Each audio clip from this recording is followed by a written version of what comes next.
Hello, everyone. Welcome to Wellness Wednesday Lunch Bunch, sponsored by You Define Wellness. I'm Denise O'Malley, the founder of You Define Wellness, and we're going to be doing something a little bit different today. Let me share my screen real quick, so I realized I hadn't done that yet. This is live, we can tell, huh? All kinds of things happen. So the Wellness Wednesday Lunch Bunch is where we invite providers from our network to come together and talk about a specific topic. And today we're going to be talking about environmental wellness, and I'll get into that in just a quick moment.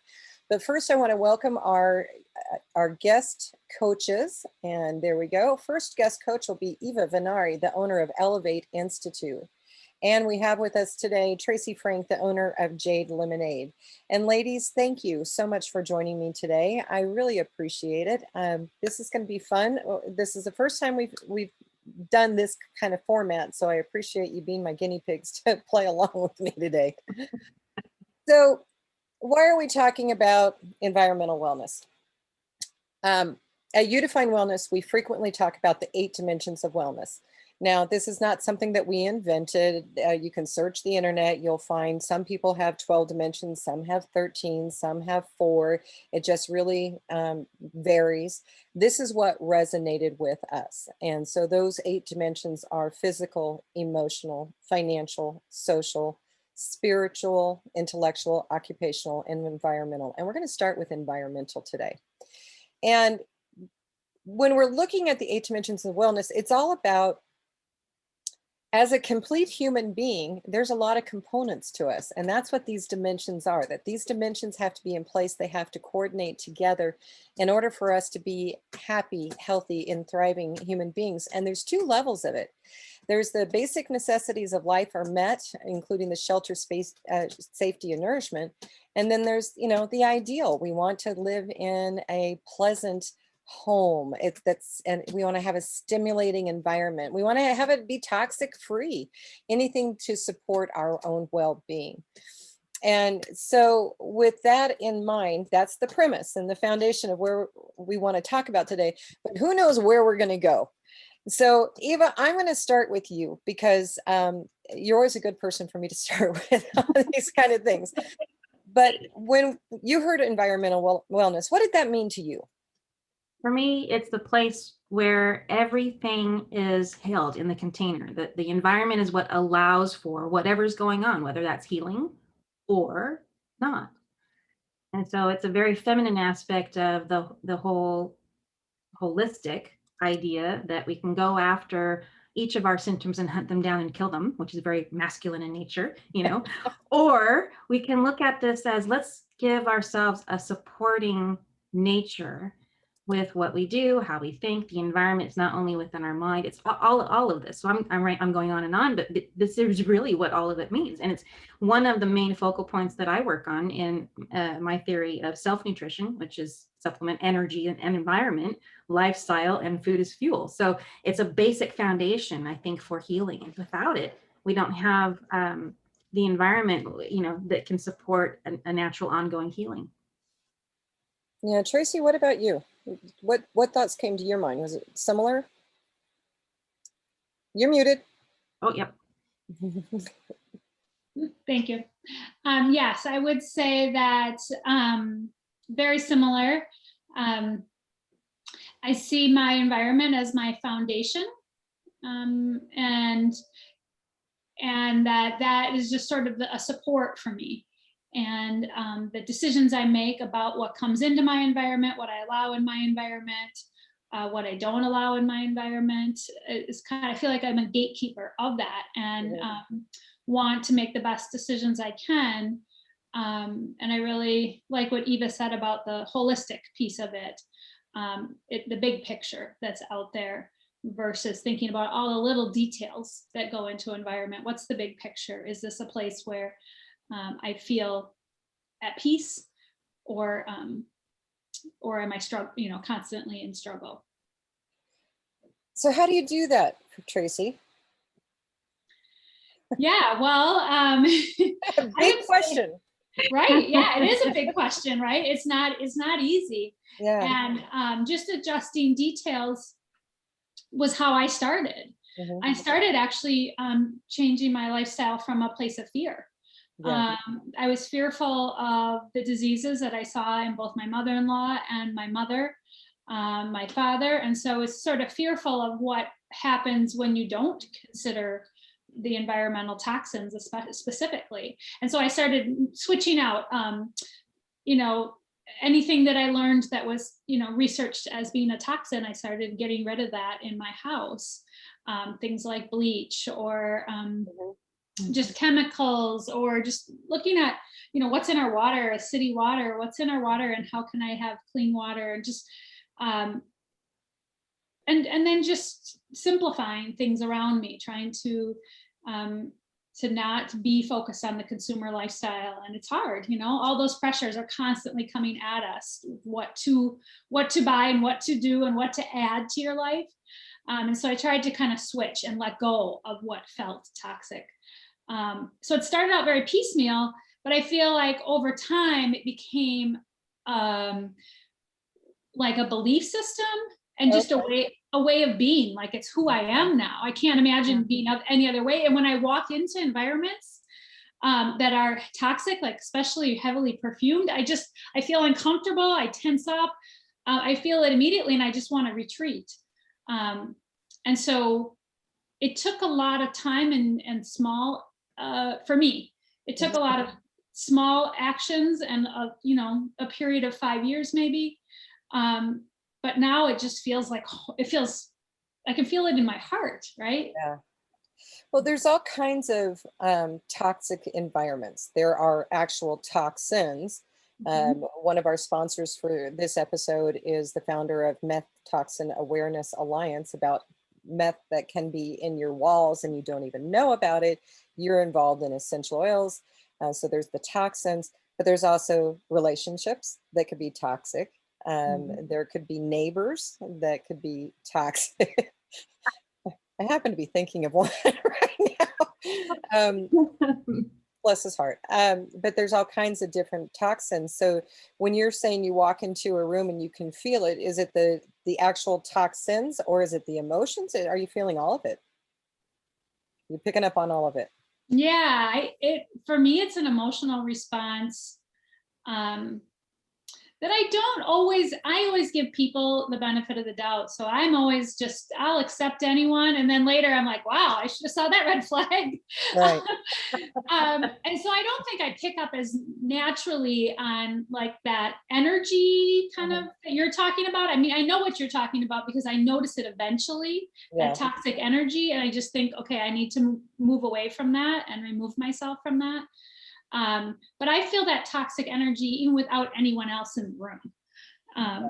But it feels like energy. It's not just the scent or the color on the wall or the clutter. It's not just those things. To me, it's the energy of the room.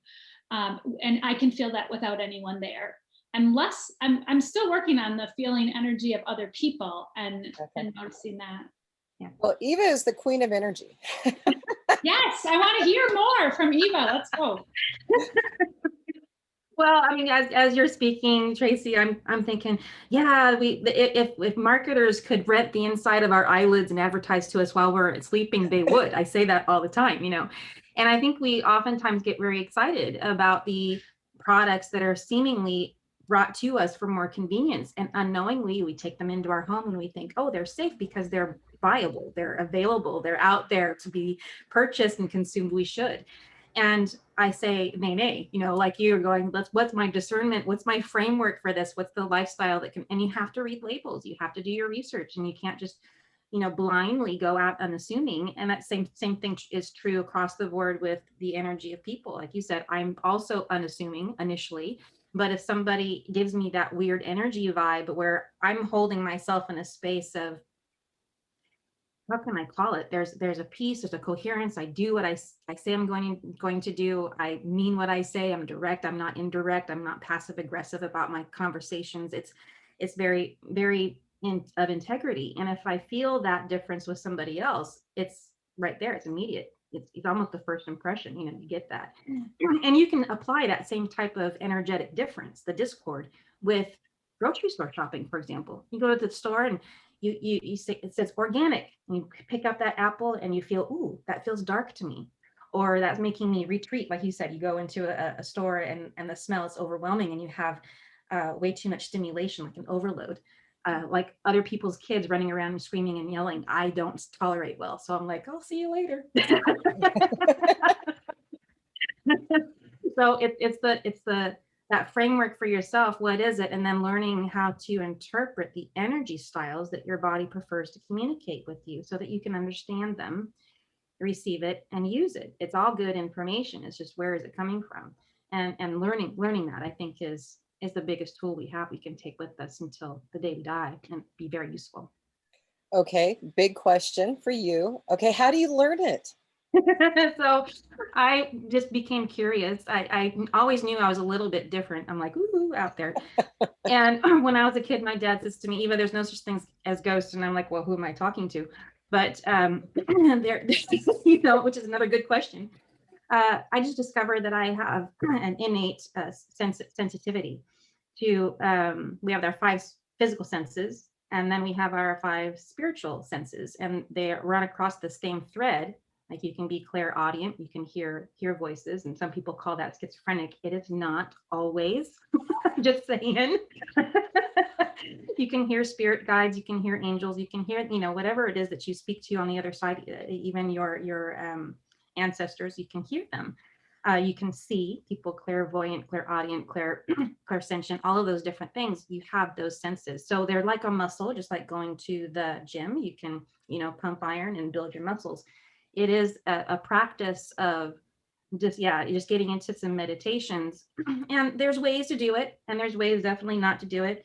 So how to would be find somebody in either a mystery school teaching. I highly recommend that, because they also teach you how to be safe in that world. Because I mentioned earlier, it's the who are you listening to, it could be things that do not have your highest good in mind. I'll just say that much. And so getting yourself into a state of outer dimensions that you're unsafe, you could end up with attachments, you could end up with things that cause problems in your world. That's a whole nother conversation, but that's like down a very dark rabbit hole, which we can go to if we want to. But the idea is, do it with a guide, be safe, a human guide, be safe about it, learn what you're doing, and become proficient. But it's do not do it on your own. I highly recommend getting somebody to work with you.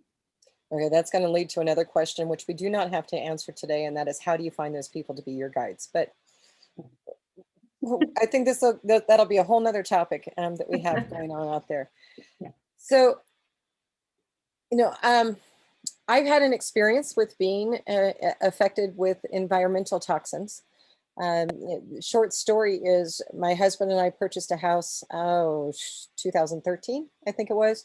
Needed a lot of remodeling, needed things being torn out. And we thought we were doing the right things. We got a carpeting for the living room that was supposed to be healthier carpeting and made with corn as opposed to anything else. So it was supposed to be really healthy. And we had a hot tub. I didn't think too much about the hot tub, but we were enjoying the hot tub for a while. And of course, we were painting everything that was going on. And suddenly I got really, really, really sick and could not figure out what it was. Finally went in, had some tests done, some blood work done. And it turned out my environment was killing me with all the fumes that, we're excited that this new house for us, we're excited about the remodeling projects, we're excited about the hot tub. The hot tub, the chemicals in it were making me really, really sick, but the fumes from the carpeting, it was in the process. And yes, it was a healthier form of carpeting, but the process was unhealthy. And we did not know about that until we had to dive in and learn about it. And so, the environment is really important. That, that's our own safety, is our health, it's not just, the locks on the door and things like that. It's the things that we are putting into our environment that we're not even thinking about.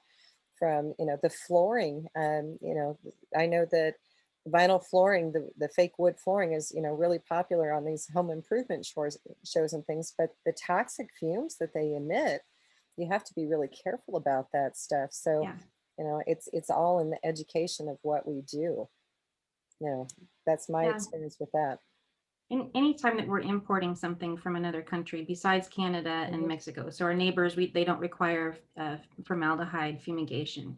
But all containers coming in from other countries, and I do mean all other countries, are laid. They're sprayed down with formaldehyde, and the gas off, or the period of time where that chemical, as it sits into your home and it actually gases off those chemicals, it diminishes over a 1-year period. So just because you don't smell it anymore doesn't mean it's not there. And it does cause irritation in the throat, it causes irritation in the sinuses, your lungs get affected, and the weaker and the less strong, the less fortified your body is in minerals, the basic building blocks of what we're made of, then more you're going to experience a greater level of discomfort. And that's true. Yeah, that is so true. And that's true. Yeah, it's in makeup. So we look at natural makeup, we go through the whole home, we look at how we cook with our pots and pans. A lot of people love the non-stick stuff, but you have to be careful not to use that on anything higher than medium heat. Otherwise, you're taking in aluminum. I mean, there's all kinds of things to be thinking about. Even when you're driving, there's things to think about for the exhaust of the car in front of you. There's so much to think about. It's overwhelming. And that's why what Tracy said is taking it in little bites and pieces over time is the only way you can do it. Otherwise it's over. That's toxic all in itself. It's too much information. Well, yeah, it is. I mean, if you look at everything that we need to do to fix what's not healthy in our lives, it's extremely overwhelming. I mean, you got to do it in pieces. And Tracy, you use essential oils for healing purposes and toxicity. And I know, how are you using them? Yeah, so in two ways, really. So essential oils can replace things like I don't remember how many different chemicals are put under the category of fragrance or perfume in the US, but dozens and dozens of things are put under that label, and they're basically mostly all toxin.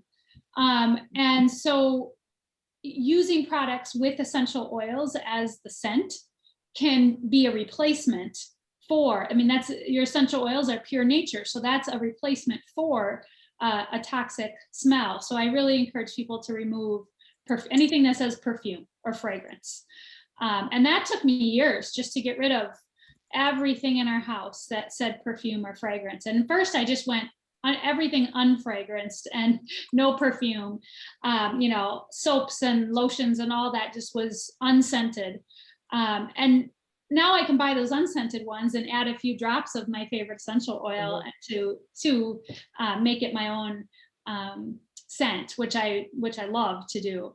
So that's one, is to replace. But another one is basically the idea that because nature is so similar to human body, that we can benefit from the frequency of oils, and oils can actually help both remove toxins from like our air and from our bodies. So oils there can be a support to that toxin removal process, which is on top of the replacement process, right? One is to stop bringing toxins in, but another is to removing toxins from your body personally. So yesterday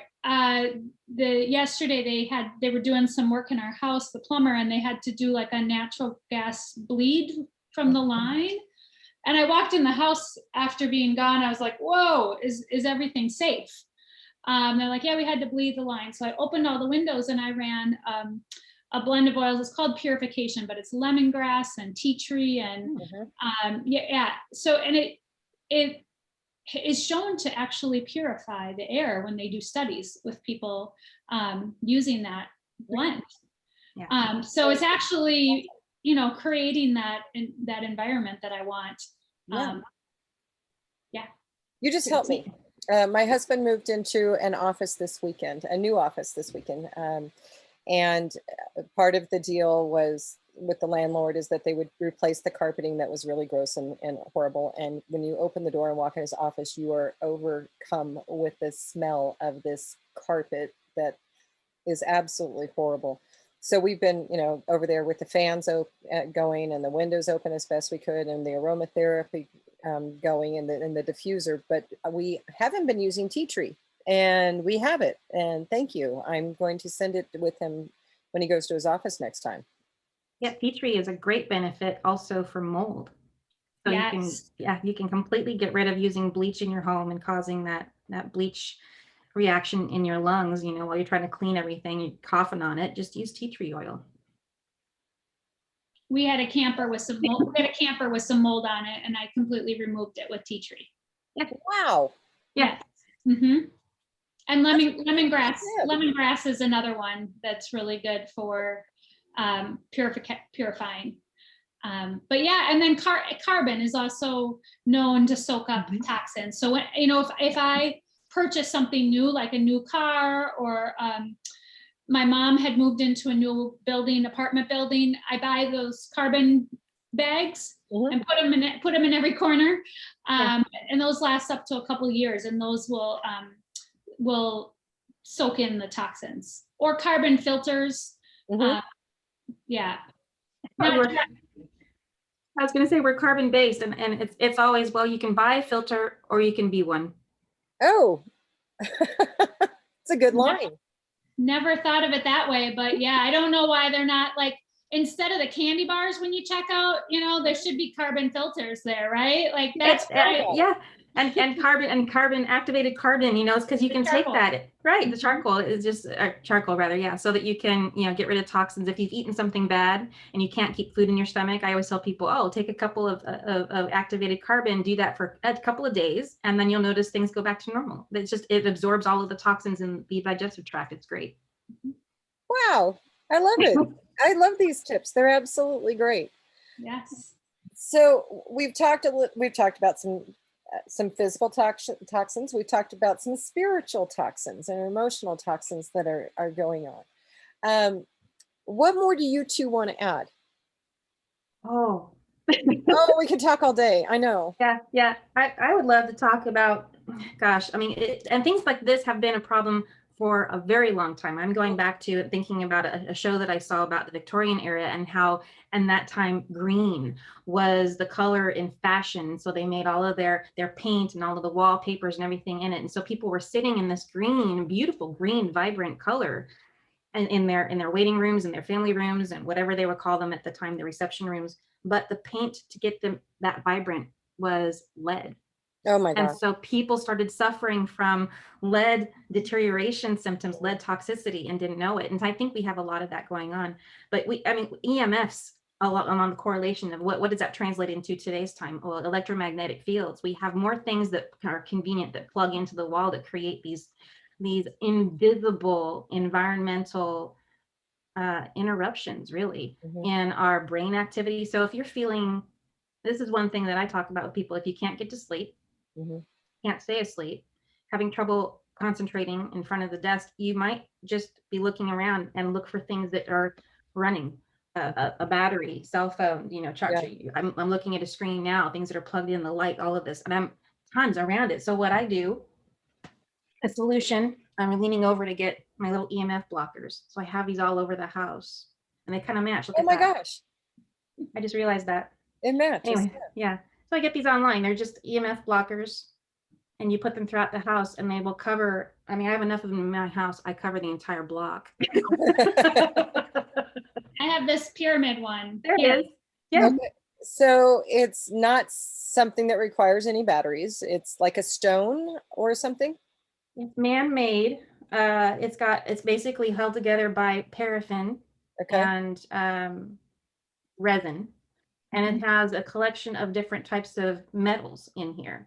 And it's proven to disrupt the EMF signals. I put them on my saunas. I'll put them around my house. I have one. So next to the cat's water, but used to have a fountain, I would put this next to the fountain, and so that they wouldn't get any EMF issues with their water drinking. I'm silly, but I did it. You put one under your bed. You can put them everywhere.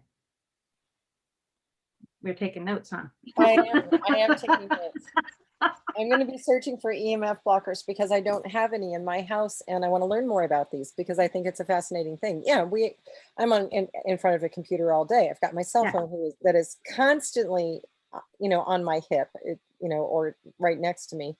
It doesn't leave us anymore like it used to be with phones when they were across the room and you know, attached to the wall, and you had to walk across the room to answer the phone. they're with us all the time. And All the yeah, time. things happen. And I'm going to see if I notice any difference with an EMF blocker. Good. Well, and I and appreciate that. especially at sleep, this is my cell phone. Don't sleep with it closer than 10 feet to your head. Even if you turn it off, people use it as an alarm. Well, put it in the bathroom 10 feet away, let it charge in there because it will disturb your sleep. I have gotten in the habit of leaving it plugged in downstairs as opposed to having it with me. I normally wanted it with me in case somebody called me in an emergency in the middle of the night, and I've decided there are enough phones in my house, somebody else will they can call them. Yes. Plugged in downstairs. Then I'm not tempted to get into it. Okay, awesome. There's another area that I want to make sure that we cover. And since we are, you define wellness as an employee benefit plan for healthy living. We're talking about the 8 dimensions of wellness with employers and their employees and this message that is out there. And, one of the things that I want to make sure we included in this video is the importance of making sure that your employees have their basic needs met before you start working on their ideal needs. It's kind of amazing to me that it's not thought of that way. And I use as an example, we had a gentleman who I did some consulting work with him a few years ago. And he's a Fortune 500 company, lower paid employees. It's a warehouse. You've got forklift drivers mostly, and so they're the lower paid employees. And he came to me and said, hey, I've got some money I want to burn. I want to put it into my employees, and I want to talk with you about ideas and see if you can help get them implemented with me. Okay, we can do that. That sounds like a plan. And then we started talking about the ideas, and his first idea was to build a state-of-the-art gaming room where his employees can go to in their off hours, even when they're not working and it's on the weekends, where they can come in and go gaming. I think it's because he really wanted a state-of-the-art gaming room. It's the only way that he could justify it with his wife, to tell you the truth. But it was like, okay, I don't understand that. And then I started asking him questions about his employee base. And most of his employees were actually earning less than or the same amount as my daughter, who was underaged at the time and was bussing tables at a restaurant. And it was like, okay, we need to talk about this a little bit as to what we're going to be doing for your employees. That's nice. The gaming room's sweet. My son was like, I'll try it out. I'll give you ideas on it.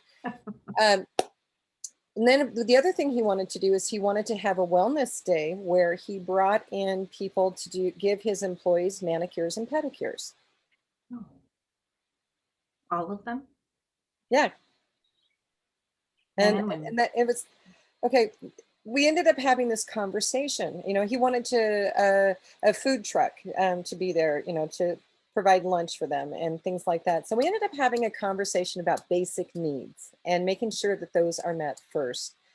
And one of the suggestions I made to him was, instead of bringing in someone to do manicures or pedicures, if you really want to do that, that's great, that's fine. But you know what? They need haircuts. Why don't you bring in some barbers and cosmetologists and to give haircuts and invite them to bring their family to come in and get haircuts? When we were talking about the food truck, I was like, okay. And I wanted to know why. And he says, well, sometimes that'll be the only meal that they have. And it was like, okay, then let's bring in a health coach to do a cooking demonstration with them, to have them get engaged with fixing a low-cost, healthy meal that at the end of the day, they get to take it home to feed their families. So, and he didn't go with any of it. Whoa, okay, that's surprising. I know, I was shocked. In fact, about a year or two later after we had talked, I was meeting with someone else and she was telling me about this great consulting gig she got in wellness for this employer who wanted to build a state-of-the-art gaming room and a food truck and manicures and pedicures. And I said the name and she says, yeah, that's him. I said, yeah, well, he didn't like my proposal, so he kept looking for somebody who would do it for him. But that's one of the things that, we want to make sure that employers understand. Make sure your employees' basic needs are met first, that they have shelter, clothes on their backs, food in their stomach, before you start piling on things that you see as maybe normal for you, but luxuries for them, because we gotta meet them where they're at first before we can move them into something that's more ideal. So that's something I just wanted to share out there for environmental wellness. It's a concern to me that we're not meeting these basic needs. I think I know you're right. And I think that there's a lot of mistaking the environment as what's out there, what's in nature, what we need to take care of with the oil fields. If we have a leak, what does that do to that environment? We're not going to kill the planet with what we're doing. We're killing ourselves with what we're doing. Yeah. And that the environment is right here. It's what's around us that matters most. And I would love to be able to go to an owner of a company like that and ask him, have you asked your employees what they want? Mm-hmm. And that's what we do in our, when we survey employees, is we ask them what they need, what they want, what they like to do. So we're not shoving things down them and making them eat those, it's like being a kid and going to the holiday meal and your parents are forcing you to eat all the yucky stuff that you hate. We want to make sure that we're meeting people where they're at and what they need and support them, and then give them great ideas like you two have provided as to how to take care of ourselves, because we are not taught that anywhere except at home. All right, ladies, anything, I'm going to move into final thoughts now, where this is where you get to share any, oops, hold on. Before I do it, I got to make sure I've got this set up correctly. I do. And are you seeing the slide? We're seeing the slide and some slides at the bottom. Okay. My mouse just died.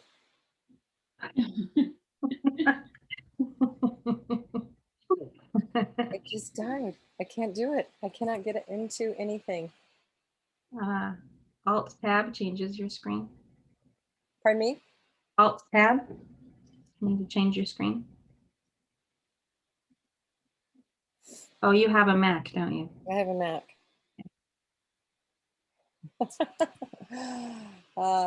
So for those of you who are watching us on Facebook Live, I apologize for this little mishap, but there we go. Okay, now we're going to do it again. I just had to hit my mouse. I don't know why. Anyways, this is where we get to go into final thoughts. And Eva, we're going to start with you. What final thoughts do you have that you want to share? This whole conversation can seem very overwhelming, like all of us kind of alluded to earlier. And I think it's about finding one thing that you're interested in and diving in just a little bit. What brought you some curiosity? And then do some research on it. Not everything you find on the internet is going to be accurate, but it's going to give you a baseline standard of where to go, and find somebody who is in that field that you can, has been where you are, has what you want, and gives you a good feeling about what it is that they provide on information, and follow that to change your environment based on your own curiosity. Because we could tell you all day long what toxins are in the home, but it's not going to matter unless it means something to you. So find what you've been curious about and follow that. Start there, and then the rest of it will just grow. It's fantastic. Tracy, your final thoughts.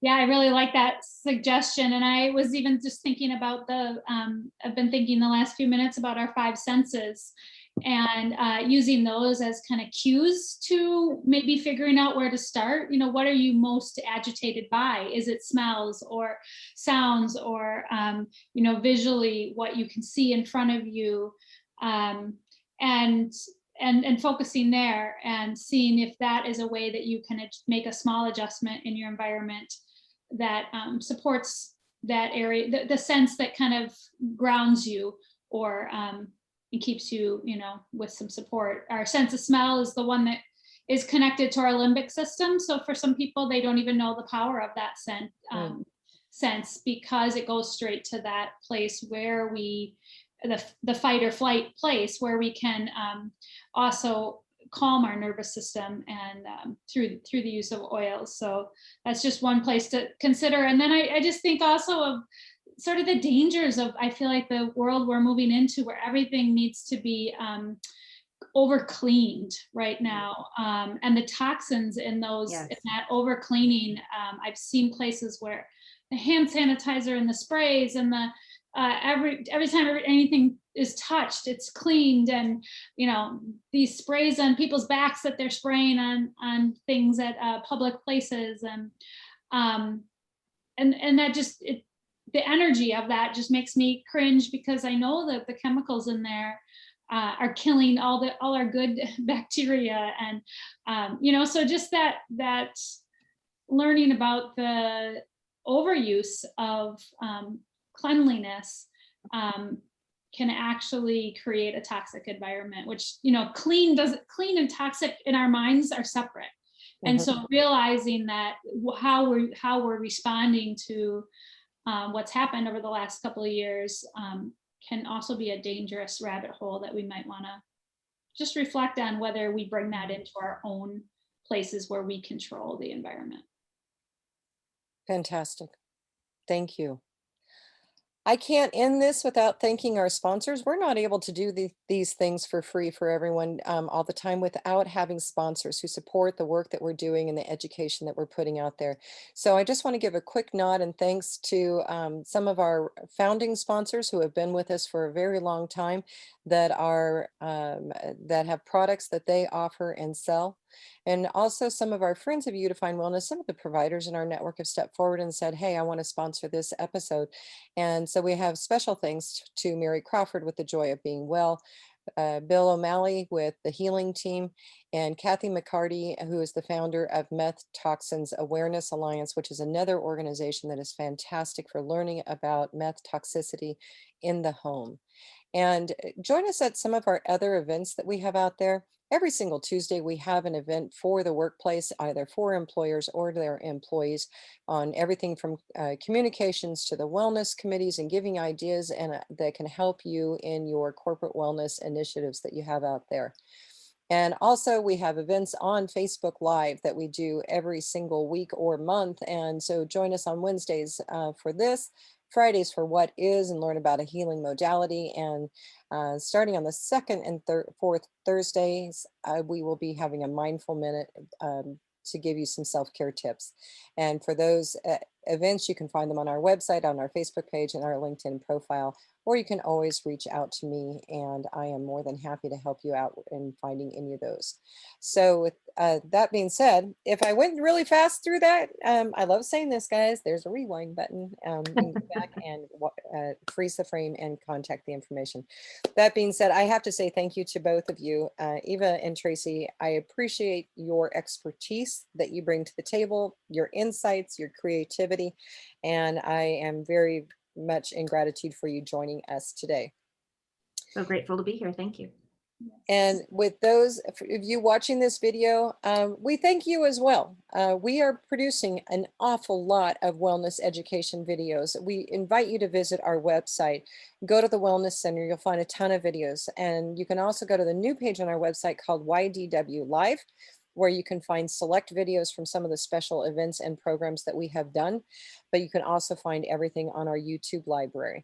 So with that being said, we hope to see you on another one of our events soon.